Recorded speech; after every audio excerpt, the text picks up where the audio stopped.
Hi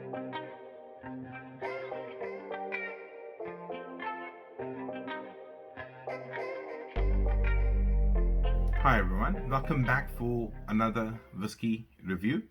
Today looking at this Campbeltown Scotch single malt Glen Scotia 15-year-old.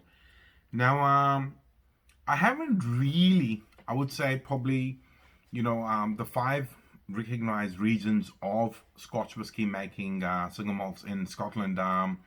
Campbeltown in particular is probably the one I've drunk the least out of, and that's not more because I've been ignoring the whiskies from there, but also there's not a lot available.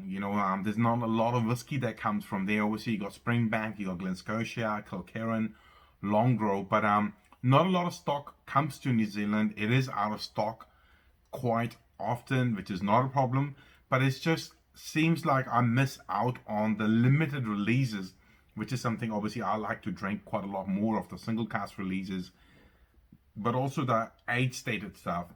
But the one I'm quite happy about is in New Zealand we have quite a steady supply of one of my favorite single malt Scotch whiskies from Campbeltown, the Glen Scotia 15-year-old, and retails for around 90 to 100 bucks in New Zealand, which is around 45 to 50 pounds.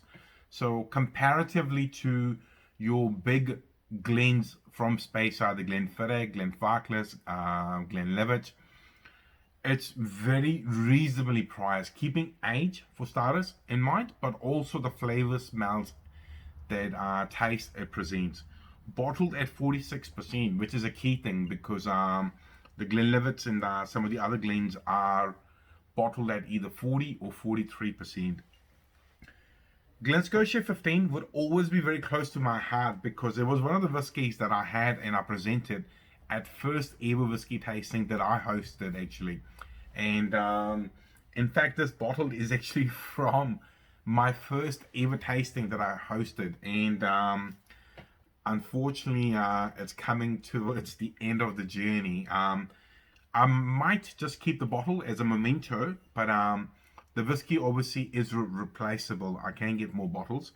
So let's find out what the whiskey is like on the nose and palate. Now,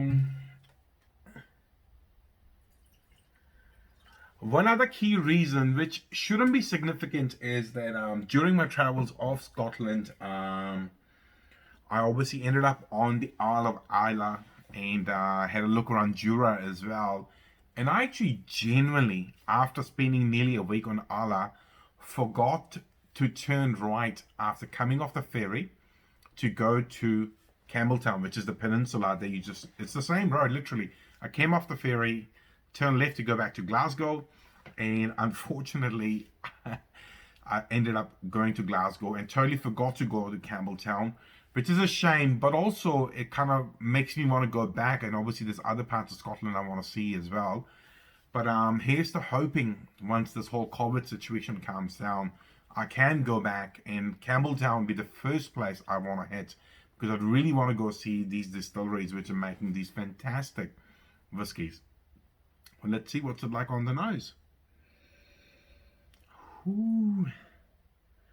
There's actually oak on the nose straight away.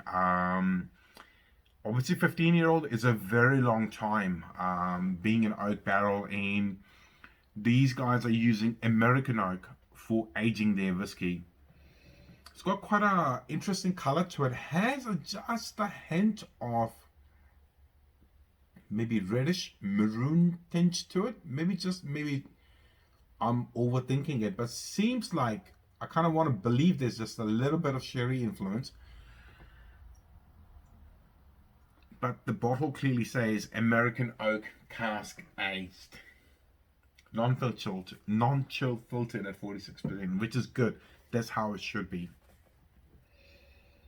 There's a bit of spice, maybe just a hint of ginger. Wow, really good.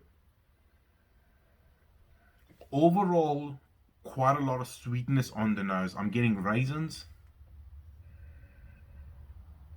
Wow, the spice and Really, really good.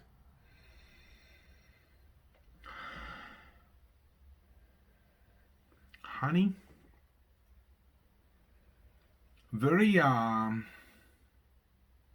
don't want to say intense, but it is very complicated on the nose and it has different flavors that open up very, very slowly. As I said, oak was first, then spice and bit of sweetness. So good.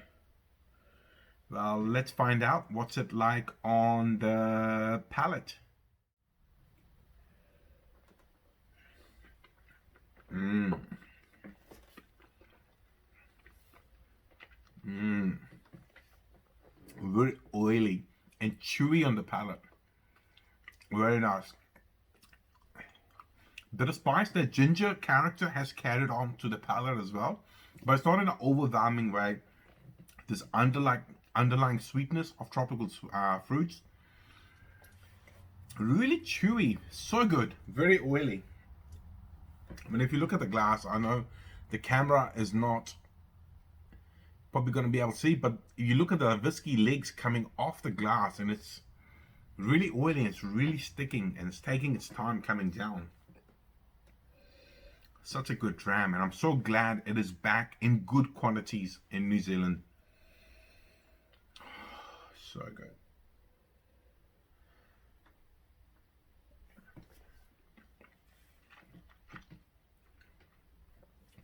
I mean, for just $100, it's fantastic whiskey. I mean, I might just go and say one of my most favorite whiskeys under 100 Kiwi dollars, or around 45-50 pounds. For those of you who might be watching the content in UK, it might be cheaper for you guys anyway, because you guys just get everything cheap. But very interesting. You can, without a doubt, gift it to someone who doesn't like peaty smoky whiskey, because there's no peat or smoke in there. Or if someone doesn't like heavy sherry influence, because obviously that's not in here as well. But the minerality, the seaside character, which I guess is sort of giving me that ginger character, is there, which is very, very pleasant. Almost a perfect balance of very gentle spice, the ginger character, and the overall sweetness. And on the palate, it has really good depth, really, really good. I would say probably medium finish. The oak is lingering in the back of the palate, and just a little bit of sweetness as well. Really interesting dram. Definitely try, especially at that price. I would get 2 bottles because you're gonna like it. I want to keep it for when it runs out again and we have to wait for the next ship to come to New Zealand. Well, that's all I've got to say about this particular dram. If you are liking the content, please like, share, subscribe, leave me a comment. Otherwise, I'll see you in the very near future with another whiskey review. See you later. Bye bye.